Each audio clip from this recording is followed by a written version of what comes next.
31절 말씀을 묵상하겠습니다. 사실 고린도 전서 1장 18절부터 31절 말씀이 깁니다만 이 말씀은 한 절로 요약할 수 있습니다. 그리고 고린도 전서를 우리가 한 달 이상 묵상해 가고 있습니다만 이 고린도 전서 전체의 말씀도 역시 1장 18절 말씀. 저는 개인적으로 성경 전체를 통해서 한 말씀을 들라 하면 요한복음 3장 16절 하나님이 세상을 이처럼 사랑하사 독생자를 주셨으니 이는 저를 믿는 자마다 멸망치 않고 영생을 얻게 하려 하심이라. 이 말씀이 성경에 오직 성경을 가장 대표하는 한 말씀이 분명합니다. 그런데 이 말씀과 동일한 의미를 가질 뿐만 아니라 훨씬 우리가 믿고 신앙하는 기독교가 무엇인지와 또 그 기독교가 우리에게 어떻게 능력으로 역사하는지를 더욱 분명하고 뚜렷하게 보이는 말씀이 이 오늘 우리가 묵상하는 고린도전서 1장 18절 말씀이다. 저는 이렇게 단연코 여러분에게 추천드릴 수 있습니다. 성경 전체를 아우르는 성경 전체의 진리를 한 절에 담고 있다 해도 과언이 아닙니다. 1장 18절 말씀은 무슨 말씀입니까? 십자가의 도가 멸망하는 자들에게는 미련한 것이로되 구원을 얻는 우리에게는 하나님의 능력이 됨이니라. 사실 이 말씀보다 귀한 말씀은 성경에 없습니다. 성경의 모든 말씀을 이해하였다 해도 사실 이 십자가의 도가 우리에게 온전히 이해되거나 깨달아지지 아니하고 또 그 십자가의 도의 삶을 살아내지 못했다면 우리는 기독교인이라 할 수 없습니다. 뿐만 아니라 우리는 구원받았다 할 수도 없는 것입니다. 그러니까 기독교 전체는 십자가로 대변되는 것이요. 예수 그리스도의 생애와 삶은 다른 곳이 아닌 십자가에서만 유일하게 증거될 수 있기에 그렇습니다. 그래서 십자가의 도를 들을 때 어떤 사람에게는 아주 미련한 이야기로 들리고요. 어떤 사람에게는 하나님의 능력으로 들린다. 이렇게 사도께서는 우리에게 말씀하시는 것입니다. 여기 십자가의 도라는 말은 다른 성경에도 성경의 다른 구절에도 십자가의 도라는 표현이 이곳저곳에 많이 등장하고 있습니다. 도라는 단어는 헬라어로 여러 가지로 다른 모습으로 등장하고 있습니다. 그런데 오늘 여기서 십자가의 도라고 할 때는 이 도라는 단어가 여러분도 잘 알고 있는 헬라어 로고스라는 단어입니다. 로고스라는 단어는 여러분 다 알고 계시죠? 심지어는 교회에 다니지 아니하시는 분들도 로고스라는 상표도 굉장히 많더라고요. 그리고 헬라의 철학을 하신 분들, 특별히 대학에서 철학 교양 과목을 한 과목만 들었다 하더라도 철학은 교양 필수 과목이잖아요. 그 한 과목만 들었다 하더라도 헬라어의 로고스라는 단어는 익히 들어서 아시고 계시는 단어일 것입니다. 로고스. 이것은 직역하면 무엇이죠? 말씀입니다. 말씀. 그러니까 십자가의 도가 하면 우리는 흔히 십자가의 길 이렇게 우리에게 인식될 수 있습니다만 사실 이것은 뭐냐면 십자가의 말씀이 이런 의미가 되는 것입니다. 십자가의 말씀은 무엇일까요? 십자가의 말씀은요, 성경에 기록된 말씀 전부를 대변하는 것입니다. 구약은 무슨 말씀입니까? 십자가로 오실 메시아를 예언하는 말씀입니다. 신약은 무슨 말씀입니까? 십자가로 우리를 구원하신 예수를 증거하는 책입니다. 그렇다면 십자가의 말씀, 이것은 어떤 의미가 되는 것일까요? 우리에게 그리스도교, 기독교의 영성, 기독교의 신앙, 기독교의 전부를 뜻하는 것이요. 성경 전체를 망라하는 것입니다. 그러니까 십자가의 도, 성경의 말씀, 특별히 그 중에서도 가장 중요한 예수 그리스도가 피 흘려 죽임당하신 십자가의 말씀, 다른 말씀이 아닌 바로 그 십자가에 관하여 기록한 그 말씀이 우리에게 들려올 때 우리가 구원받은 자라면 그것은 하나님의 능력이 됩니다. 그런데 우리가 구원받지 못한 자라면 그 십자가의 말씀이 어리석고 미련하게 들립니다. 그것은 부정할 수 없는 가장 중요한 우리의 신앙을 재는 시금석입니다. 우리의 신앙을 재는 잣대입니다. 그런데 그 십자가의 도는 우리의 삶, 우리 그리스도인의 삶의 여정 중에 언제 필요하고 언제 필요 없는 것이 아니라 십자가의 말씀은 성경 모두를 대변하기에 성경을 대할 때마다 그리고 내가 그리스도인이라는 사실을 기억할 때마다 우리에게 있어서 가장 우리 신앙의 중심에 그 십자가의 말씀이 우리 가운데 세워져 있어야 합니다. 그렇지 않으면 기독교가 아닐 수 있다라는 것을 우리는 늘 기억해야 한다는 것입니다. 십자가의 도가 멸망하는 자의 미련한 것이요 구원을 받은 우리에게는 하나님의 능력이 된다. 정말 그렇습니까? 예, 그러신 줄 믿습니다. 그것을 우리 다시 이 시간 확인하자는 것입니다. 그리고 우리의 삶 전체에서 그 십자가의 말씀만을 우리 삶의 중심에 세우는 시간 되시길 바라는 것이죠. 19절부터 21절까지를 한 목소리로 다시 한번 그 의미를 새기면서 읽어보겠습니다. 19절부터 21절 읽겠습니다. 기록된 바 내가 지혜 있는 자들의 지혜를 멸하고 총명한 자들의 총명을 폐하리라 하였으니 지혜 있는 자가 어디 있느냐 선비가 어디 있느냐 이 세대의 변론가가 어디 있느냐 하나님께서 이 세상의 지혜를 미련하게 하신 것이 아니냐 하나님의 지혜에 있어서는 이 세상이 자기 지혜로 하나님을 알지 못하므로 하나님께서 전도에 미련한 것으로 믿는 자들을 구원하시기를 기뻐하셨도다. 이 말씀 가운데 두 가지가 대립하고 있습니다. 하나는 세상의 지혜, 또 하나는 하나님의 지혜가 맞서고 있습니다. 세상의 지혜, 기록된 바 내가 지혜 있는 자들의 지혜를 멸하고 총명한 자들의 총명을 폐하리라. 한 줄 들여 써 있죠. 여러분의 성경에도 한 줄 들여 써 있습니다. 이것은 이사야 선지자의 말씀을 그대로 인용한 것입니다. 구약에서 하나님께서 우리에게 보이신 예언의 말씀은 무엇입니까? 그것은 내가 너희 지혜를 다 패하고 부끄럽게 할 것이다. 분명히 말씀하셨습니다. 그리고 지혜 있는 자, 선비, 변론가 세 부류의 사람이 등장하고 있습니다. 지혜 있는 자, 선비, 변론가 이 세상을 대표할 수 있는 지도자급들이죠.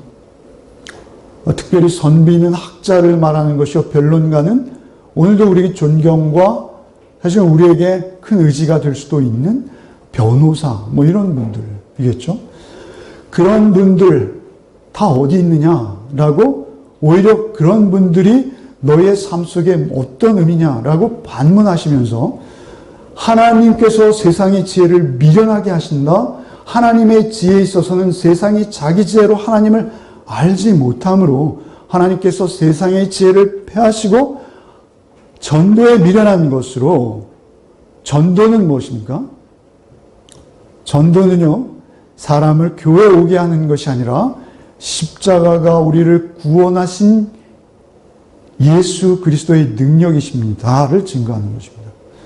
전도는 그런데 그 전도에 미련한 것으로 하나님께서는 영혼을 구원하시기 기뻐하시고 세상의 모든 지혜와 학문과 그리고 변론가들의 그 출중함 그런 모든 것들을 하나님의 지혜의 대변자이고 지혜의 가장 중요한 중심이요 상징인 예수의 십자가 하나님의 공의와 하나님의 사랑이 절묘하게 이루어지는 그 십자가를 통해서 이 세상의 모든 지혜가 무용지물 되게 하시고 오히려 그 십자가로만 우리를 새롭게 하시며 우리를 구원해내시고 우리를 영원한 삶으로 인도하실 뿐만 아니라 이 땅에서도 성도로서의 삶을 살게 하신다. 이것은 너무나 아는 말로 여러분에게 들리실지 모르겠습니다만 이 말씀은 아무리 묵상해도 아무리 우리가 붙들고 이 말씀을 따라도 이 말씀의 깊이와 너비와 높이는 우리가 다 알 수 없어요. 죽을 때까지. 이 말씀이 전부이고 시작이고 또 끝인 것입니다. 그래서 우리가 그 구원하시길, 전도에 미련한 것으로 믿는 자들을 구원하시기를, 그 십자가가 세상 사람들에게 미련하게 들려도 그 십자가의 도를 전할 때, 십자가의 말씀을 전할 때 하나님이 작정하신 영혼 구원하셔서 전도에 미련한 것으로 믿는 자들을 구원하시기를 기뻐하셨도다.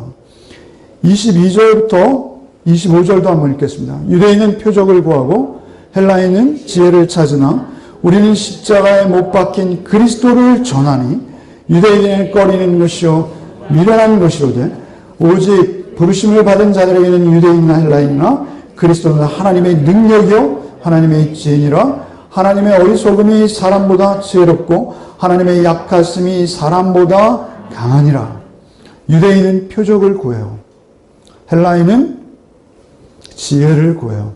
유대인, 헬라인 이렇게 두 부류를 나누었습니다만 이것은 인류 전체를 포함하는 말씀이에요.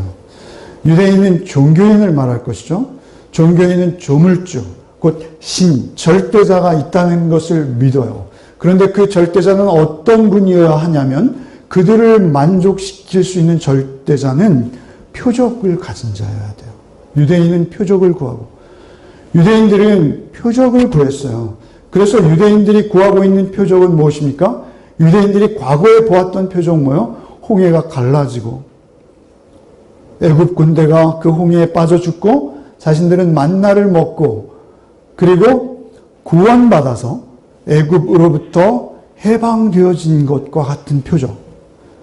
그래서 지금 로마로부터 압제를 받고 있지만 자기들 로마로부터의 압제로부터 우리를 구원해 줄 정치적 또는 군사적 막강한 힘을 지니고 그 표적으로 자신들을 구원해낼 수 있는 어떤 그 구원자를 찾고 있고 그들을 창조주 내지는 조물주 구원자로 섬기겠다라는 것입니다.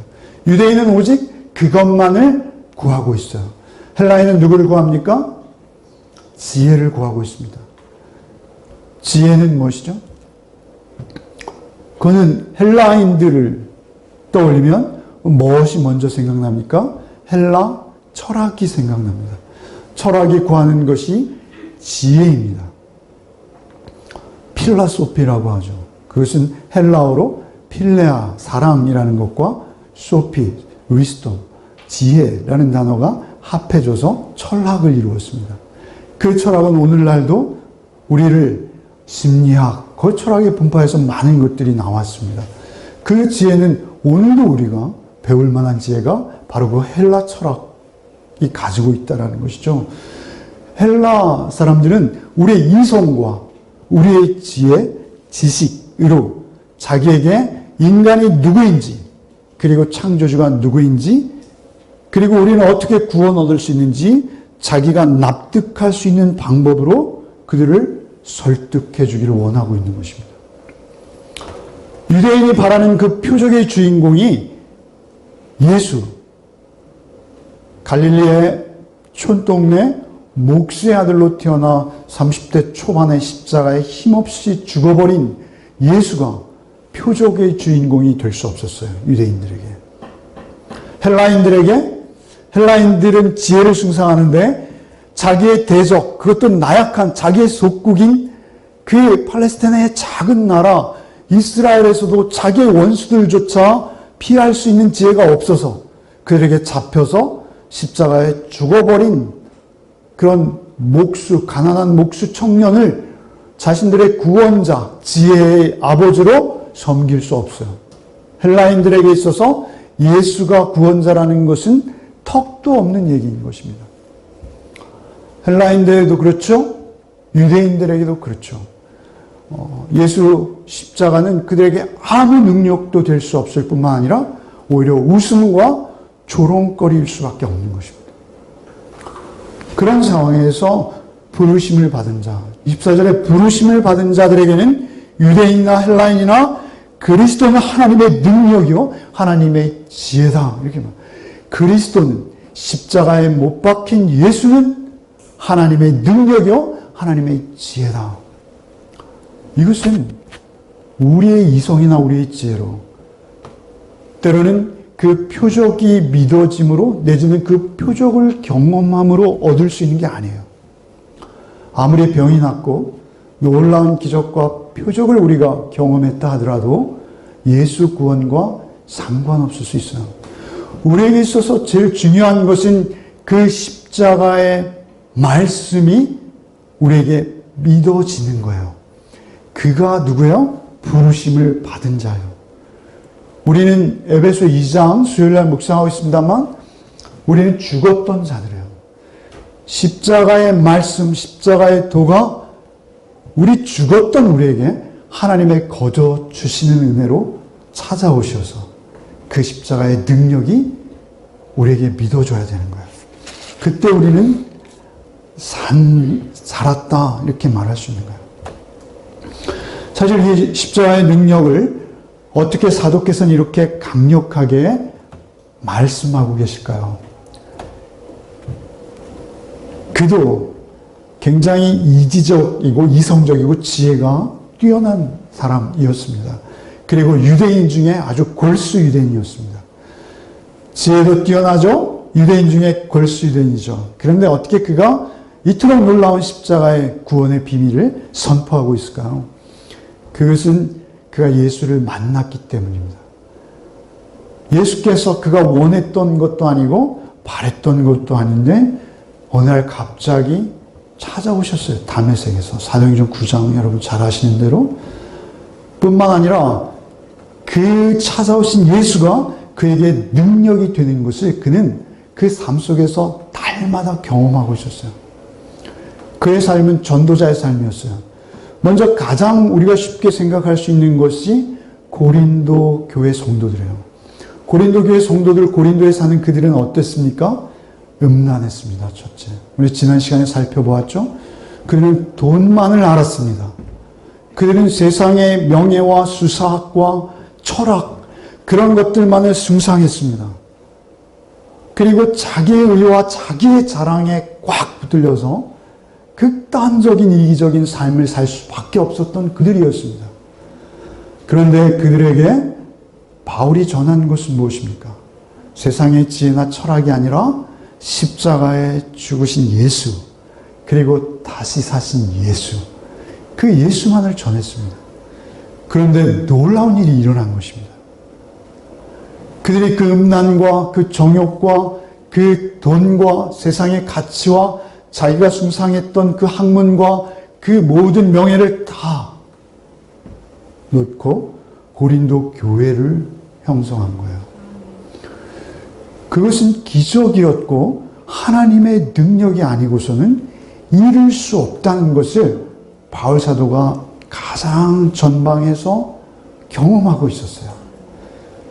그가 가는 곳마다 에베소면 에베소, 데살로니카면 데살로니카, 그가 가는 베레아, 아덴, 갈라디아, 그가 가는 곳마다 그 놀라운 기적들이 그의 앞에서 펼쳐지고 있었어요. 그래서 그것이 능력이구나 깨닫고 십자가만을 자랑하고 십자가만을 전하겠다. 이렇게 결단하고 오늘 우리에게 그 사랑을 깨우치기 위해서 또 이렇게 말씀하십니다. 고린도후서 5장 14절 말씀해 보면 그리스도의 사랑이 우리를 강권하시는도다. 우리가 생각건대 한 사람이 모든 사람을 대신하여 죽었은즉 모든 사람이 죽은 것이라. 저가 모든 사람을 대신하여 죽으시면 산자들로 하여금 다시는 저희 자신을 위하여 살지 않고 오직 저희를 대신하여 죽었다가 다시 사신 자를 위하여 살게 하려 함이니라. 고린도 교인들이 이 말씀을 이해하는 거예요. 사도행전 말씀 보십시오. 사도행전 13장에 보면 처음 갔던 수리아, 안디옥, 비시디아 안디옥이 수리아 안디옥이 있습니다. 그 안디옥에 갔을 때 유대인들이 많이 있었어요. 2차 전도여행 비시디아 안디옥을 갔어요. 비시디아 안디옥을 갔을 때 그 많은 유대인들 가운데 이렇게 그 모습을 기록하고 있어요. 사도행전 13장 44절로 48절. 그 다음 안식일에 온 성이 거의 다 하나님의 말씀을 듣고자 하여 모이니, 하나님의 말씀이라는 건 뭐예요? 십자가의 말씀이에요. 십자가의 말씀을 듣고자 하여 모이니 유대인들이 그 무리를 보고 시기가 가득하여 바울의 말한 것을 반박하고 비방하거늘 바울과 바나바가 담대히 말하여 가로되 하나님의 말씀을 마땅히 먼저 너에게 전할 것이로되 너희가 버리고 영생 얻음에 합당치 않은 자로 자처하기로 우리가 이방인에게로 향하노라. 주께서 이같이 우리를 명하시되 내가 너를 이방의 빛으로 삼아 너를 땅끝까지 구원하게 하리라 하셨느니라 하니 이방인들이 듣고 기뻐하여 하나님의 말씀을 찬송하며 영생을 주시러 작정된 자는 다 믿더라. 그 비시디아 안디옥에 가서 복음을 전했는데 오히려 유대인들이 더 알아들을 줄 알았는데 못 알아듣고 오히려 이방인들은 그 말씀을 듣고 믿기까지 하고 그 말씀 사실은 십자가의 죽으심과 다시 사심 하나님의 아들이라는 개념은 그 당시 이방인들에게 있어서도 하나님의 아들은 무슨 개념일까요? 하나님의 아들은 왕이에요. 왕. 우리나라에 기독교가 들어오지 않았을 때도 우리 임금을 신의 아들 정도로 숭상하지 않았습니까? 그런데 그 하나님의 아들이 나를 대신에 십자가에 죽으시고 다시 사셨다라는 이 간단한 말씀, 사실은 사도행전의 사도들이 전한 말씀은 그 말씀 외에 없어요. 베드로의 설교를 보십시오. 스데반의 설교를 보십시오. 바울 사도가 곳곳에 이를 때마다 남겨두신 설교의 말씀들을 보십시오. 그 모든 말씀은 한 가지예요. 십자가에 죽으시고 다시 사신 예수를 전했어요. 그런데 그 예수로 말미암아 그곳에서 기적이 일어나고 하나님의 능력이 펼쳐지는 것을 그가 보고 있는 거예요. 아덴에서 전도한 거 있죠. 그것을 어떤 주석가들은 굉장히 실패한 전도다 이렇게 말하고 있어요. 그렇지 않아요. 아덴은 헬라 철학의 대표적인 명소였어요. 그래서 그곳에 모인 사람들은 하루 종일 밥만 먹고 철학의 이야기만 하는 그 사람들 앞에서 사도께서 말씀을 전하셨어요. 굉장히 철학적이고 사변적인 말씀이었다라고 하지만 사실은 그렇지 않습니다. 예수의 죽음과 부활만을 이야기했어요. 그 말씀을 듣고 아덴이 어떻게 반응하는지 사도행전 17장 32절에 저희가 죽은 자의 부활을 듣고 혹은 기롱하고 혹은 이 일에 대하여 내 말을 다시 듣겠다 하니 이에 바울이 저희 가운데서 떠나매 몇 사람이 그들을 친하여 믿으니 그중 아레오바고 관원 디오누시오와 다말이라 하는 여자와 또 다른 사람들도 있었더라. 관원이라는 것은 고위직 공무원을 말하는 것입니다. 그 관원으로부터 해서 여자들 그리고 다른 사람들이라는 복수의 사람들이 그 철학적 사고에 꽉 붙들려 있던 그들, 세상의 지혜만을 추구하던 그들이 십자가의 말씀을 듣고 구원 얻는 역사가 아덴에서도 일어나는 거예요. 자기가 피해왔던 그곳에서도. 그래서 사도께서는 이렇게 고린도전서 2장 2절 말씀, 오늘 말씀 바로 다음 절이죠. 내가 너희 중에서 예수 그리스도와 그의 십자가에 못 박히신 것 외에는 아무것도 알지 아니하기로 작정하였다. 또 다른 곳에서는 십자가만 자랑하겠다. 주 안에서 자랑하라. 오늘 본문의 마지막 31절도 주 안에서만 자랑하라. 이렇게 말씀하시는 거예요. 여러분 직접 여러분 십자가를 경험하셨죠? 경험하셔야 합니다. 경험하실 뿐만 아니라 계속 경험하셔야 합니다. 십자가가 놀라운 기적으로 성경의 사도행전을 가득 메우고 있지만 사실 우리에게는 어떻게 십자가가 인식되고 찾아오셨습니까? 십자가는요, 우리 개인적으로 만나야 되는 사건이에요. 십자가가 하나님의 지혜로 하나님의 능력으로 우리에게 받아들여지는 첫 번째 증거는요, 제가 보기에는 우리 각 개인의 인격 속에 그 십자가 부음바 되는 거예요. 저는 이 땅에서 그리스도인의 가장 큰 특징은 겸손이라고 봅니다. 세상 사람들과 그리스도인을 구분하는 그의 인격적 특징, 품성의 특징을 두 가지로 대별시킨다면 겸손과 교만이에요. 교만. 세상 사람들은 자기의 의로움에서 나 아닌 모든 사람을 정죄하고 그리고 자기의 최고임을 증명하기 위해서 그것이 인생의 목적으로 알고 살아가고 있습니다. 그리스도인 중에도 일부 그래요. 왜 그렇습니까? 십자가가 없을 때 그래요. 그런데 우리가 십자가의 말씀 안에 있다는 것은 무엇이냐면요. 내가 누군지를 아는 것입니다. 우리에게 찾아오신 십자가 앞에 우리가 있다는 것은 십자가의 말씀 안에 들어간다는 것은 내가 얼마나 허물과 죄로 죽을 수밖에 없는 냄새나고 가장 흉하고 흉측한 죄인 중에 괴수인 것을 내 스스로 깨닫는 자만 십자가 밑에 설 수 있습니다. 십자가의 말씀 안에 들어올 수 있습니다. 십자가의 말씀에 들어온다는 것은 무엇이냐면 나의 허영심, 나의 정욕, 나도 나를 주체할 수 없는 나의 자랑, 나의 이 냄새나고 추한 모습들을 내가 보는 거예요. 그게 십자가의 능력입니다. 하나님의 아들이 날 대신에 십자가에 죽임당하신 것을 우리가 깨닫는다는 것은 무엇이냐면 나 때문에 그분이 죽을 수밖에 없었다는 것을 깨닫는 것입니다.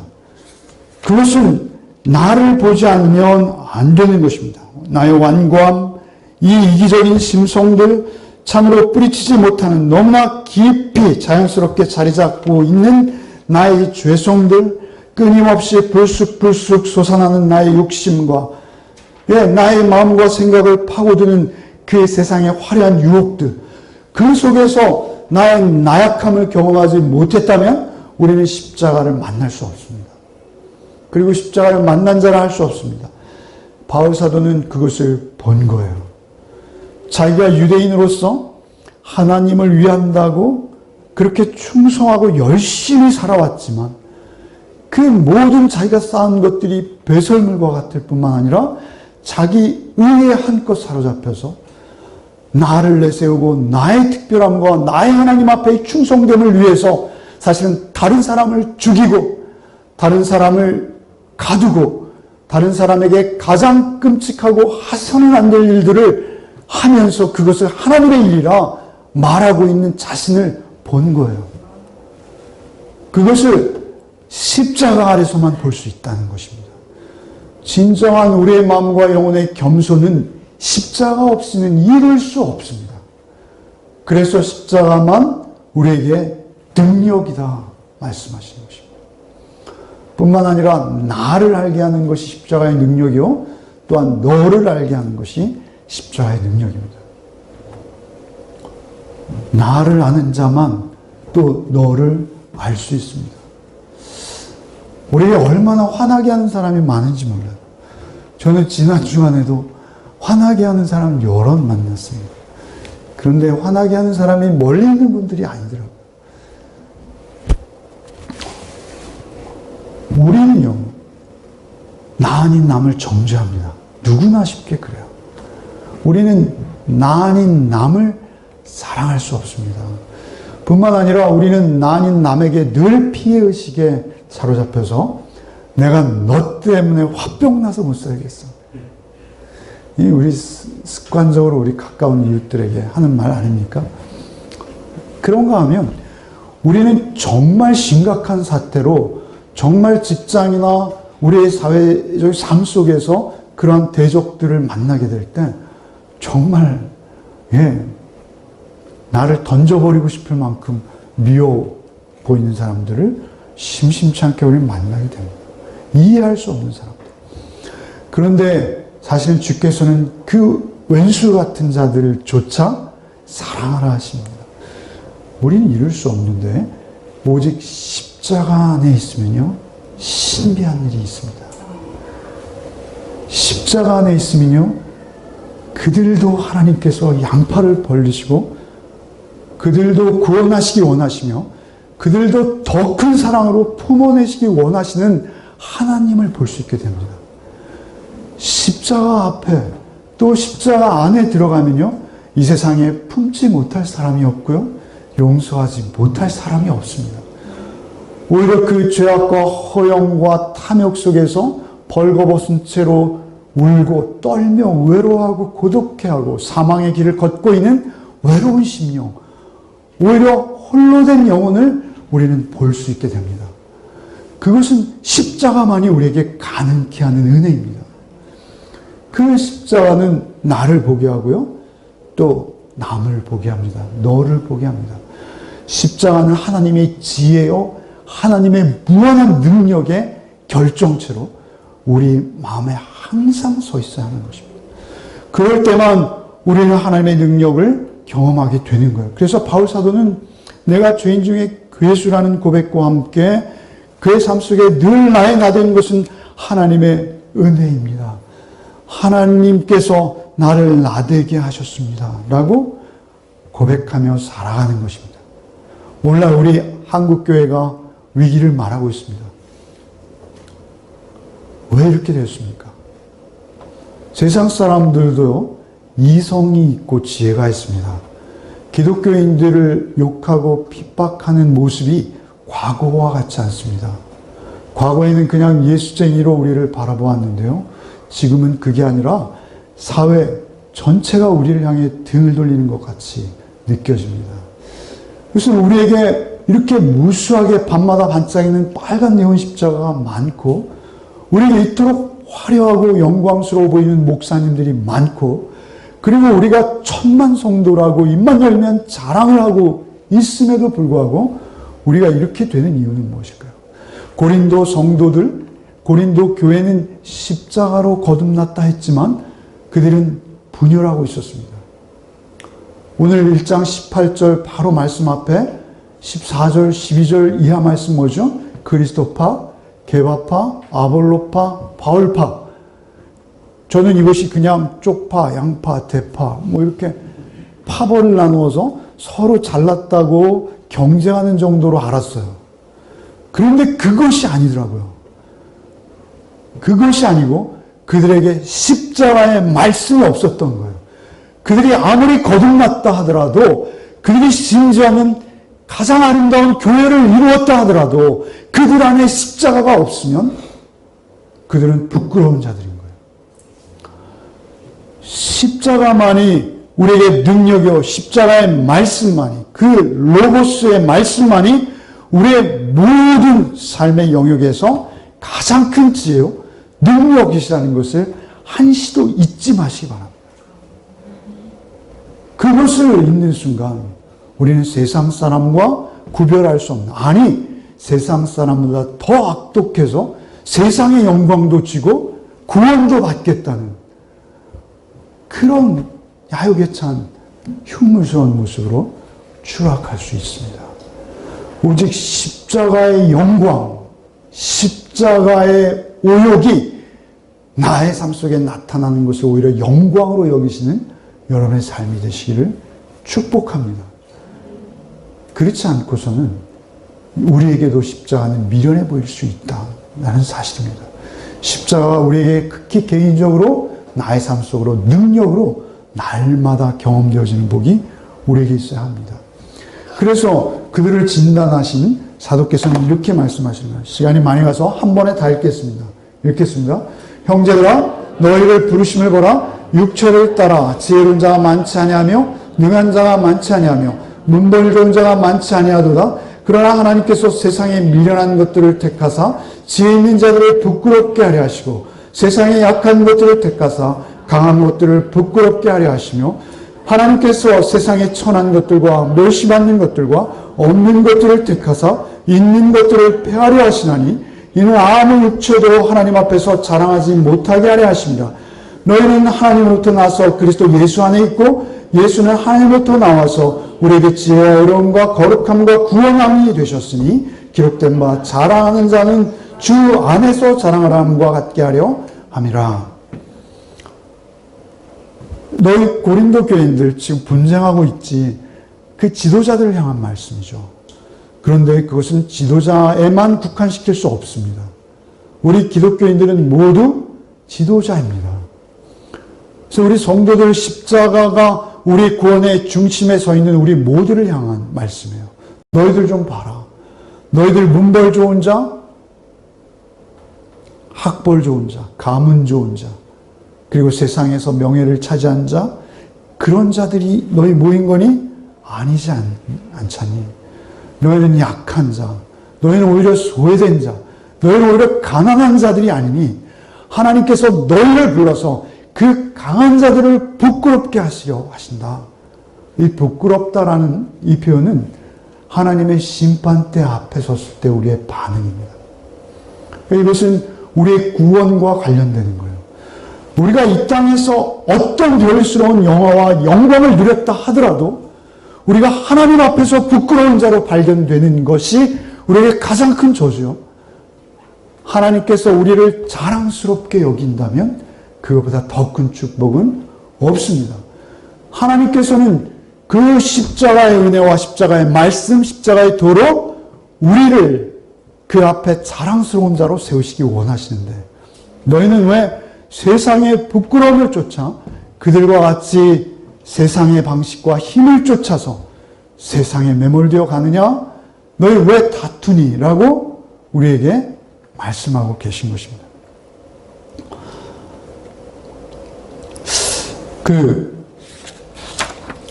제가 지난주에 사실은 큐티 테이블에서 울었습니다. 제가 원래 울지 않아요. 남자는 태어나서 3번밖에 울지 않습니다. 비웃으시는 거니까. 네. 기억이 안 났어요. 잠깐. 지난주에 제가 사도라는 영화를 보면서도 절대 안 울었다고. 네. 목사 거짓말하면 안 됩니다. 하여튼 중요한 것은 큐티 테이블에서 제가 우는 거 못하셨을 텐데 내가 괜히 자수하는 것 같아서. 하여튼 제가 슬쩍 뵙기에는 여러분도 거의 다 눈가가 촉촉해지신 것 같았어요. 무엇입니까? 한 분이 우리에게 별처럼 빛나 보였어요. 그분이 누구시죠? 네. 이분의 이름 아십니까? 권정생. 예. 바를 정자에 살아있다 할 때 그 그렇죠? 생명 할 때 그 생자죠? 바른 생명. 정생. 이름이 권정생. 바를 정자에 생명. 바른 생명이셨어요. 그분의 삶을, 그분이 생가인데요. 60만 원 원가래요. 여기에서 한 달에 5만 원 이상을 쓰지 않으셨대요. 근데 그분이 받으신 원고료는 10억이 넘고요, 잔액이. 1년에 1억 이상의 인세를 받으시는 분이 한 달에 5만 원의 생활비로 그 투병 생활을 하시면서도 살아가셨다는 거예요. 그분이 쓴 작품들, 제가 지난주에 너무 은혜를 받아서 좀 읽어봤어요. 쭉 찾아보았습니다. 평생 그 일찍교회라는 아주 조그만 촌동네의 종지기로 사셨는데요. 평생은 아니시죠. 15년인가요? 고재호 집사님 전문가이신 15년. 그렇게 사셨는데 그동안 그가 남긴 작품들, 그 작품들의 주인공들은요, 거지, 어린이, 벙어리, 바보, 장애인, 외로운 노인, 시궁창에 떨어져서 썩어가는 돌배, 또 강아지 똥, 이런 것들이 그분의 작품에 등장하는 주인공들. 정말 약하고 소외되고 한없이 처량해 보이는 그들. 그런데 그들이 어떻게 돼요? 강아지 똥 제가 읽어보니까요. 강아지, 흰둥이라는 강아지가 똥을 싼 거예요, 그냥 가다가. 그런데 그 똥을 보고 지나가는 그 옆에 떨어진 흙도 비웃고요. 그 똥을 보고 모두가 비웃는 거예요. 그래서 강아지 똥은 매일 슬퍼요. 눈물이 매일 납니다. 눈물이 매일 흐릅니다. 그런 강아지 똥이요, 자기가 누군지 찾아내는 거예요. 그래서 그 강아지 똥이 결국은 어떻게 됩니까? 자기를 녹여서, 비가 많이 온다, 자기를 녹여서 별보다 아름다운, 권정생 선생님은 민들레꽃 하나가 별보다 아름답게 보셨어요. 별보다 아름다운 민들레꽃을 피워내는데 자기를 녹여서 민들레꽃에게 내어주는 강아지 똥의 모습. 사실은 세상 사람들도요, 그 책을 많이 사서 읽어요. 왜냐하면 아이들에게 자존감을 높여주고요, 아이들에게 인생이 무엇인지, 참된 가치가 무엇인지를 이것보다 잘 설명하는 동화가 없다라고 여겨서 세상 사람들 그것을 주고 있어요. 그러나 사실은 권정생 집사님이시죠. 그 모든 작품 속에는 뭐요? 그토록 소외받고 약하고 퇴락한 모습의 주인공들이 자신을 희생해서 남의 생명을 살려내는 모습으로 등장하고 있어요. 몽실언니인가요? 계속 그런 작품들에 다 예수 그리스도의 십자가를 가장 잘 담고 있더라고요. 놀라운 발견을 했습니다. 그분을 지난주에 묵상하면서 또 한 분 떠오른 분이 있어요. 이분 아시죠? 최충선. 그죠? 최충선 목사님. 남북이 나뉘어진 것을 아파하시면서 그 아픔을 자기의 몸에 온전히 담고 평생 맨발로 오직 예수의 죽음과 부활만을 홀로 외치시던 분. 아무도 거들떠보지 아니하고 조롱과 야유 속에서 그대로 잊혀져 갈 뻔했던 그런 분. 그러나 하나님께서는 그를 그렇게 홀로 두지 아니하시고 우리에게 이분의 삶을 드러내 보여주셨어요. 볼 수 있는 자는 볼 수 있도록, 느낄 수 있는 자는 느낄 수 있도록 이분의 삶을 우리에게 비추어 주신 거예요. 아무도 몰랐던 그 삶을 우리에게 들추어 주신 거예요. 사실 이렇게 들추어 주신 것이 아니라 오늘 본문에는 뭐라고 하세요? 부끄럽게 하신다라는 표현을 쓰십니다. 우리는 부끄러운 자리 앞에 다 설 거예요. 그 앞에 나란히 설 거예요. 지금 이 보여드린 두 분은 다 별세하셨어요. 고인이 되셨어요. 하나님의 심판대 앞에 서실 거예요. 그러나 또 서실 거예요. 주님이 다시 오시는 날 우리는 그 앞에 나란히 설 거예요. 오늘날 우리 기독교가, 한국교회가 왜 이렇게 돌을 맞고 있습니까? 십자가는요, 3천억짜리 건물로 증거되는 게 아니에요. 십자가는요, 화려한 목사님들의 삶을 통해서 증거되는 게 아니에요. 십자가는요, 대통령의 자리에 올라서 증거되는 게 절대 아니에요. 십자가는 어떻게 증거되는 거예요? 나약하고, 비록 아무도 인정해주지 않아도 나의 삶 속에 가장 가까이에 있는 내 배우자, 내 자녀, 내 이웃들이 나를 통해서 예수의 십자가를 볼 수 있도록 사라진 그 삶을 통해서 십자가는 전해져 가는 거예요. 그 십자가를 전한 자와 십자가를 회방한 자 나란히 하나님 앞에 쓸 거예요. 다 같이. 전직 대통령도 쓰고요. 권정생 할아버지, 최충선 할아버지 목사님. 그리고 저도 그 앞에 쓴다는 것이 너무 두렵고 떨립니다. 여러분도 그 앞에 나란히 있을 거예요. 오늘 우리나라의 현직 총리 되시는 분이 전도사님이라고 들었습니다.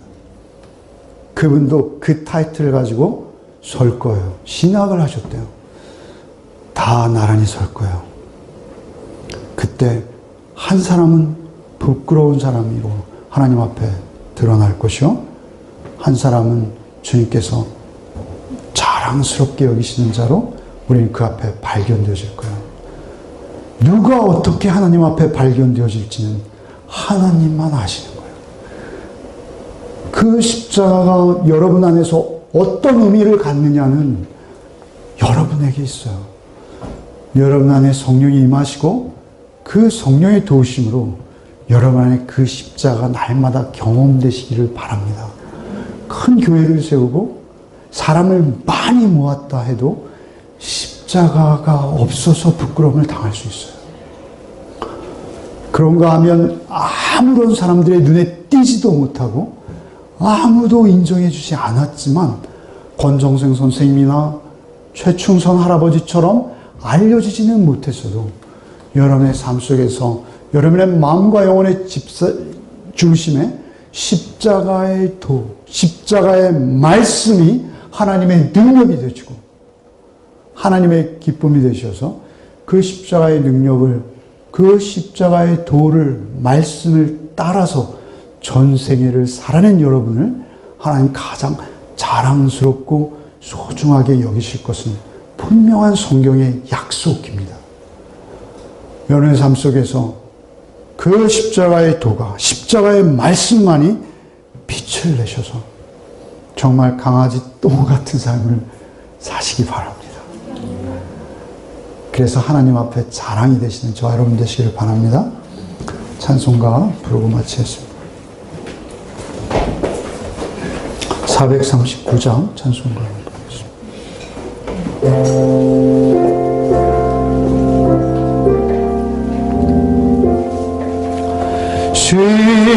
십자가로 가까이 나를 이끄시고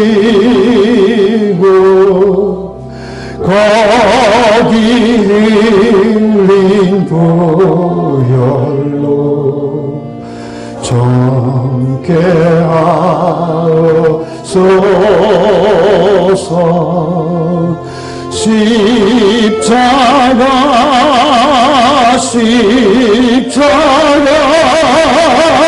무한 영광일세 요랑강을 건너 영원한 시험에 십자가에 가까이 내가 떨고 섰네. 거기 있는 새벽별 내게 비추소네. 십자가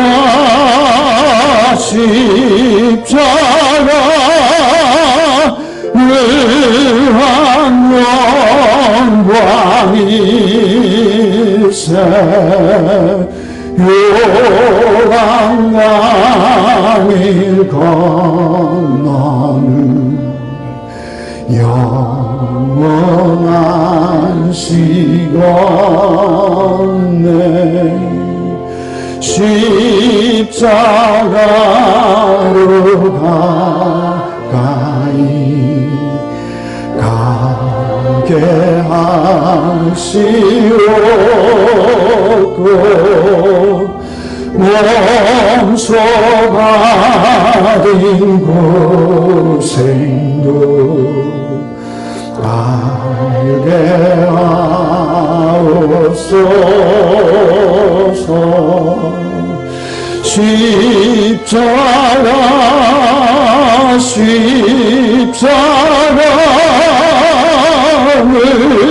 무한 영광일세 요랑강을 건너는 영원한 시간에 십자가에 가까이 의지하고 서서 정글 이를 때까지 항상 머물겠네. 십자가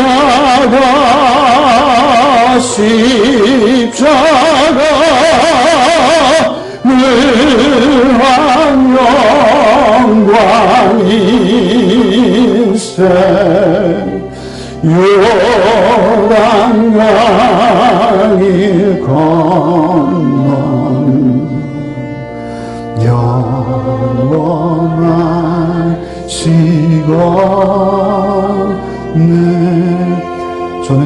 4절 말씀이요. 십자가에 가까이 의지하고 서서 천국 이룰 때까지 항상 머물겠네. 이 항상이라는 단어가 얼마나 의미진지 모르겠어요. 여러분, 우리 하나님 앞에 설 때 부끄러운 자 되지 마시고 십자가 밑에 항상 머무는 복이 저 여러분에게 있기를 바랍니다.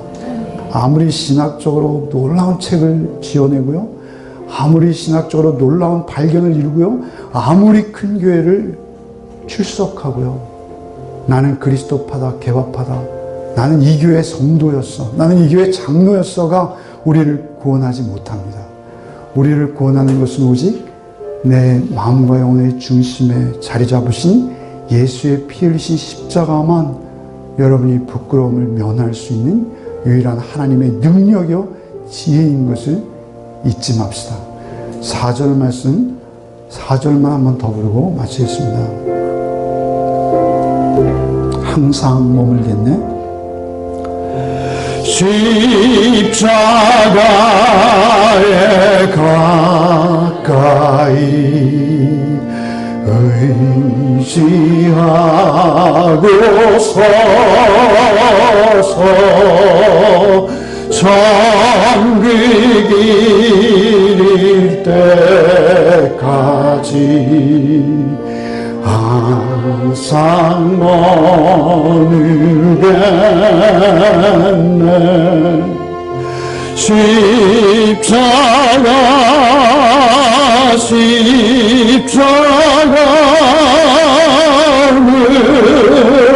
안녕 왕일세 요단강을 건너는 영원한 시간에 아멘.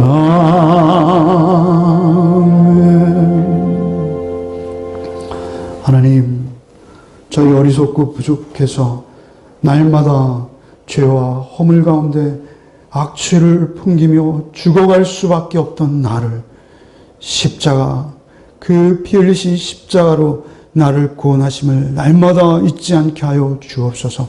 항상 그 십자가 앞에 서게 하시고 오직 그 십자가 아래서만 나를 깨닫고 남을 깨닫고 나와 너를 아는 복이 있게 하여 주옵소서. 오직 우리의 신앙의 선배들이 그 십자가 지고 좁으면 좁은 길 십자가 지고 예수 뒤따르는 것처럼 우리도 그를 뒤따르는 자로 살게 하여 주옵소서.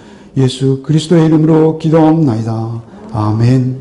이제는 우리 구주 예수 그리스도의 은혜와 하나님 아버지의 그 십자가로 보이신 무한하신 사랑과 성령의 교통 감화 충만케 하시는 은총이 오직 십자가의 도가 멸망하는 자들에게 미련해 보이나 우리에게는 하나님의 지혜요 하나님의 능력이요 우리의 영원한 생명임을 깨달아 알고 십자가 지고 한 주간의 삶을 살기로 결단하고 세상 속으로 나가는 우리 가족들을 위해 이제로부터 영원토록 함께 계시기를 축원하옵나이다. 아멘.